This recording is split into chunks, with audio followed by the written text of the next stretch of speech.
저는 나라를 위해 기꺼이 목숨을 바치겠다고 맹세했던 공화국의 군인이었습니다.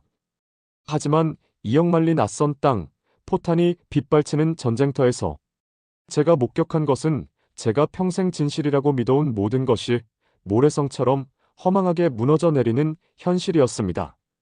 전우명철이가 내 곁에서 숨을 거두던 그 차가운 밤, 저는 생전 처음으로 국가가 금기시했던 질문을 스스로에게 던졌습니다. 우리는 대체 무엇을 위해 이곳에서 죽어가고 있는가? 그 질문에 대한 답은 어디에도 없었습니다. 결국 저는 결단을 내렸습니다.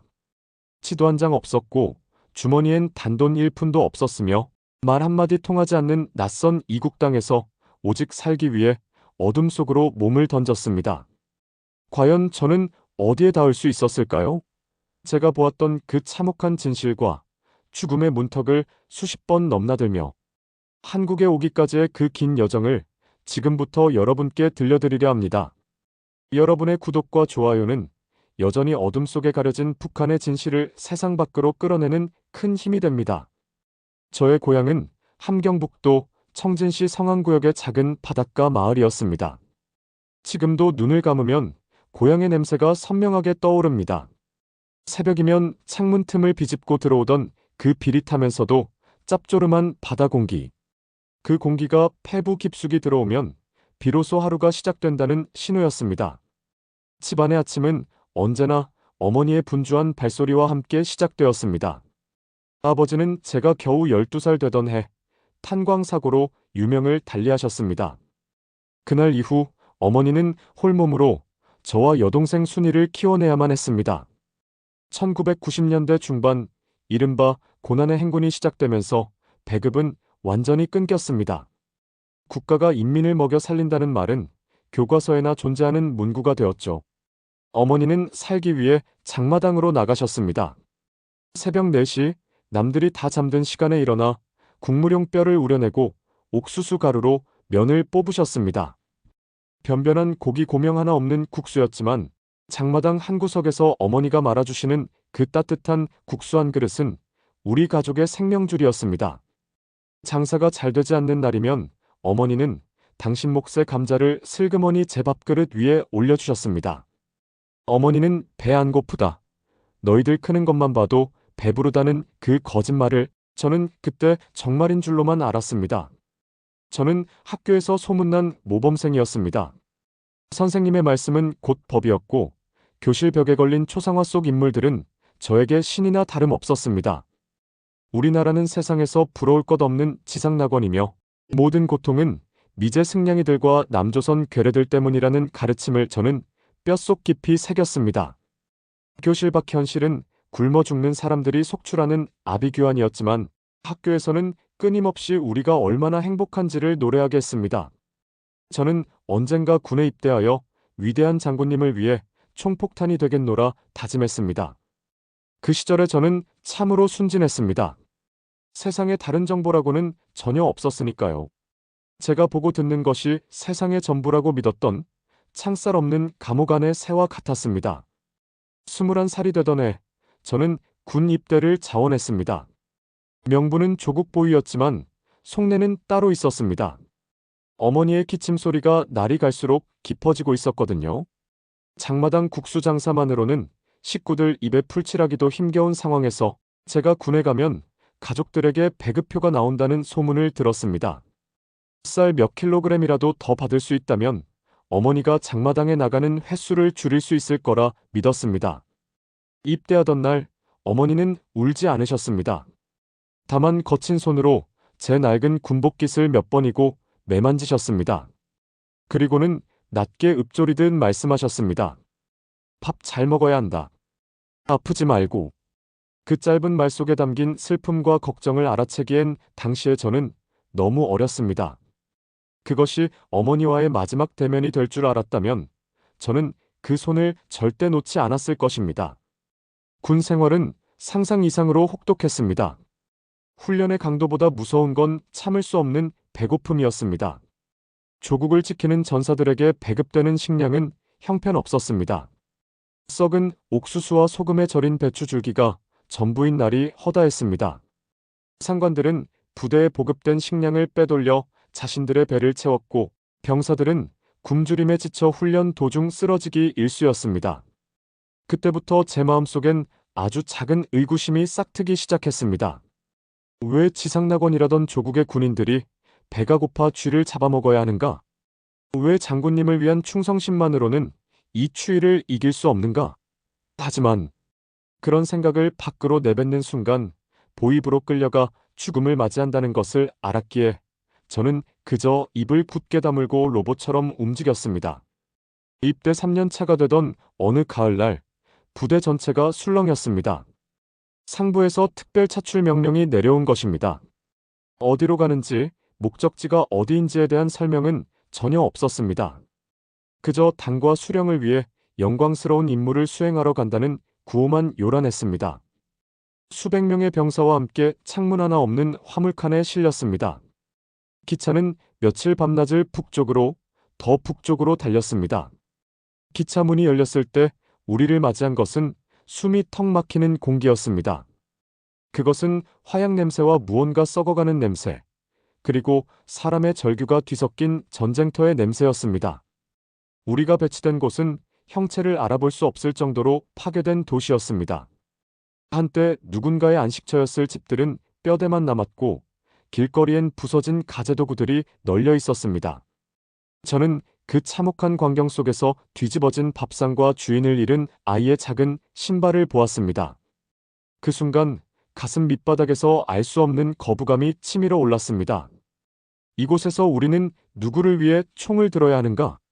부대 배치 첫날, 저는 골목 어귀에서 한 현지인 할머니와 눈이 마주쳤습니다. 그 할머니는 무너진 담벼락 아래 멍하니 앉아 계셨는데 그 눈빛이 마치 송장과도 같았습니다. 슬픔조차 말라버린 모든 것을 포기한 사람의 눈. 그런데 신기하게도 그 눈빛이 전혀 낯설지 않았습니다.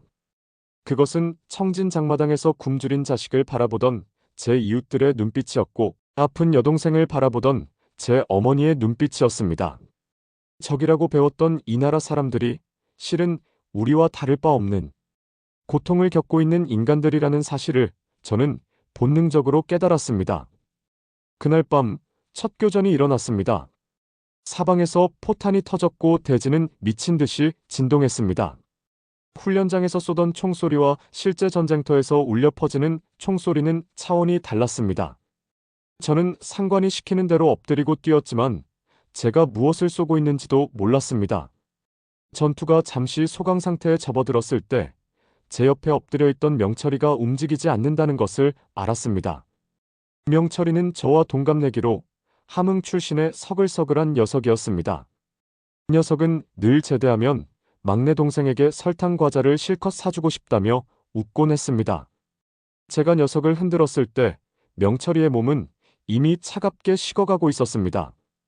이 녀석의 군복 주머니에서 구겨진 사진 한 장이 떨어졌습니다. 땀과 흙으로 얼룩진 사진 속에는 명철이가 어린 딸을 안고 환하게 웃고 있었습니다. 저는 그 자리에 얼어붙었습니다. 명철이가 죽었습니다. 막내 동생에게 과자를 사주겠다던 꿈도 사진 속 딸아이와의 재회도 이제 영영 불가능해졌습니다. 조국은 명철이의 죽음을 영광스러운 희생이라 부르겠지만 명철이의 딸에게 그것이 무슨 의미가 있을까요? 나라를 지킨다는 명분 아래 왜 우리는 이 타국 땅에서 이름도 없이 썩어가야 하는 걸까요? 그날 밤 제 가슴 속에 있던 당에 대한 충성심은 명철이의 피와 함께 땅속으로 스며들어 사라졌습니다. 전쟁이 길어질수록 상황은 악화되었습니다.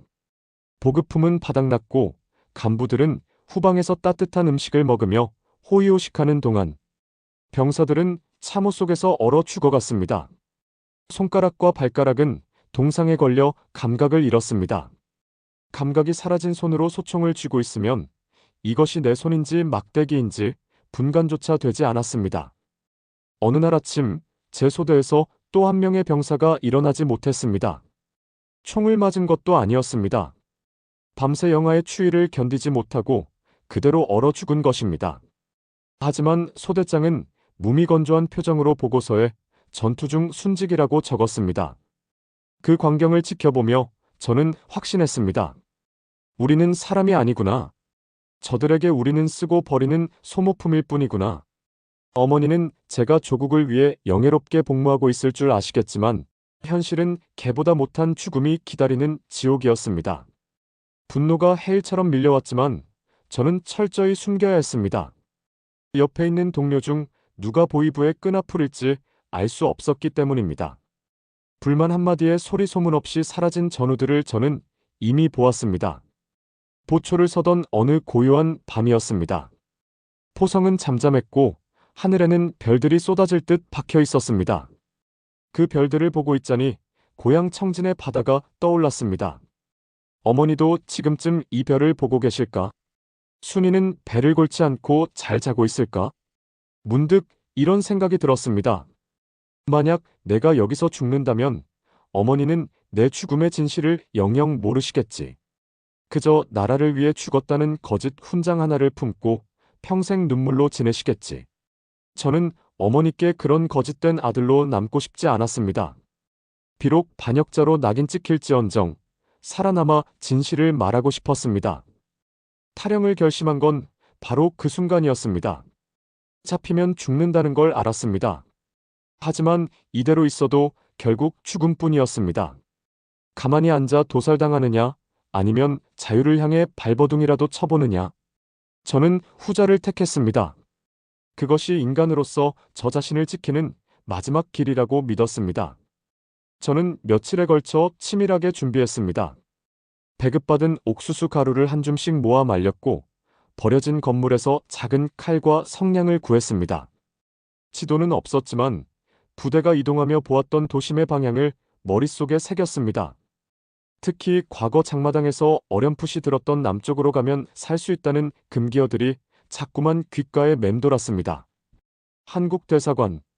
그곳이 제 유일한 희망의 등대였습니다. 야간 순찰 임무가 있던 날 드디어 기회가 왔습니다. 혼자 보초를 서야 하는 20분의 공백.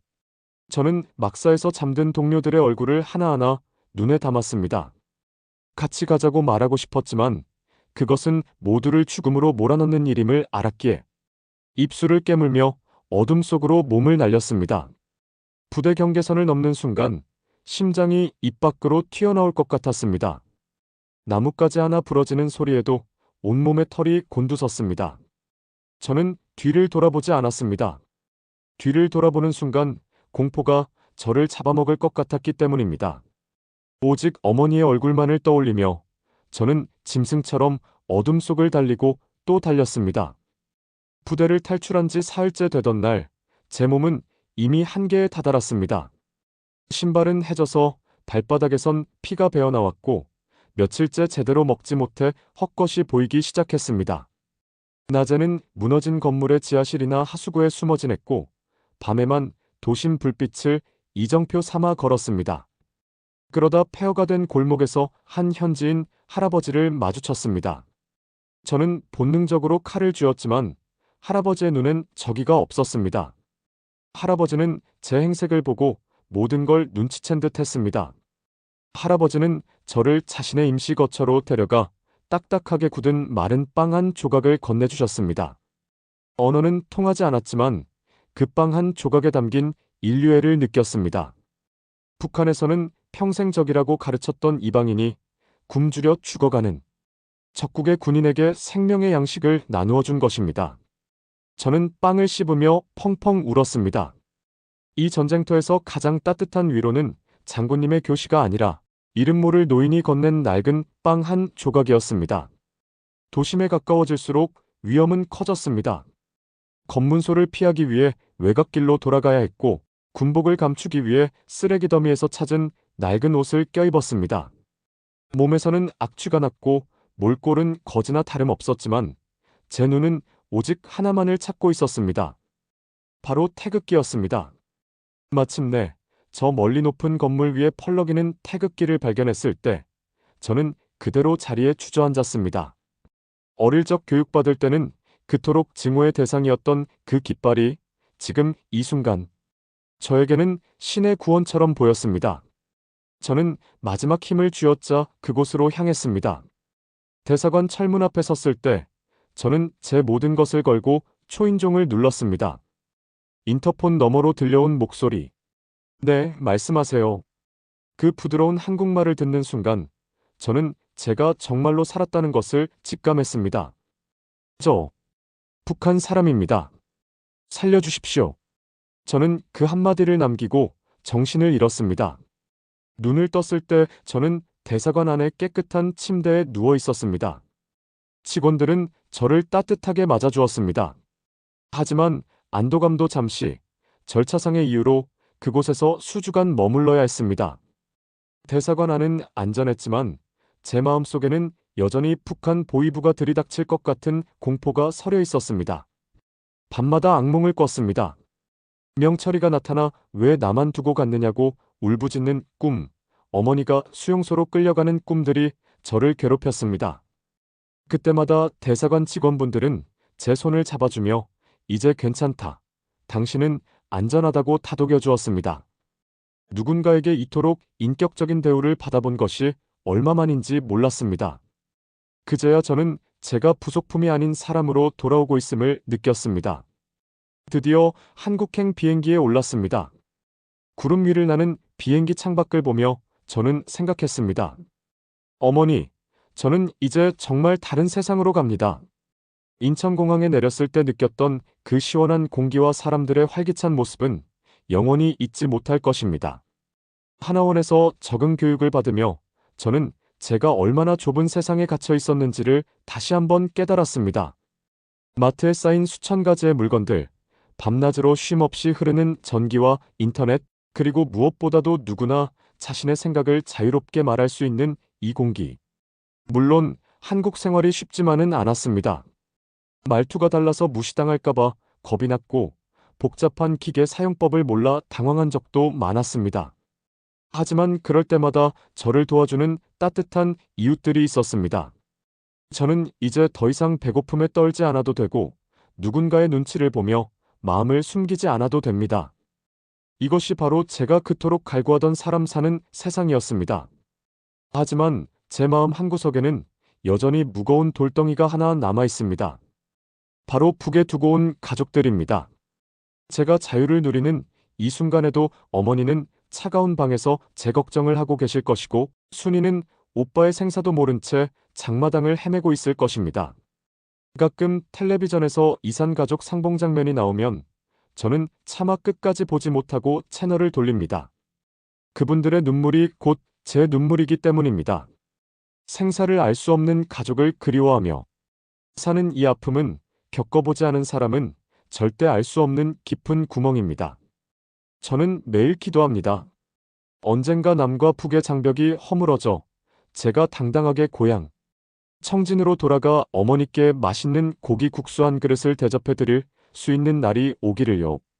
어머니, 저 살아 돌아왔습니다 라고 말씀드리며 그 거친 손을 꼭 잡아드리고 싶습니다. 전쟁터의 총구 너머로 보았던 그 파란 하늘을 저는 기억합니다.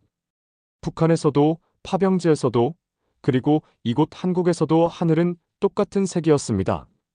체제와 이념은 사람을 가르고 총을 겨누게 하지만 하늘 아래 우리는 모두 사랑받고 싶고 살고 싶어하는 똑같은 사람입니다. 제가 사선을 넘어 이곳까지 온 이유는 단순히 제 목숨을 부지하기 위해서만이 아닙니다. 제가 본 진실을 세상에 알리고 아직도 어둠 속에서 고통받는 수많은 제 전우들과 가족들의 목소리를 대신 전하기 위해서입니다. 오늘 제 긴 이야기를 끝까지 들어주셔서 진심으로 감사합니다. 저의 이 고백이 누군가에게는 북한의 현실을 이해하는 창이 되고 누군가에게는 우리가 누리는 평범한 일상의 소중함을 깨닫는 계기가 되기를 바랍니다. 어머니 순이야. 부디 살아만 있어다오. 꼭 다시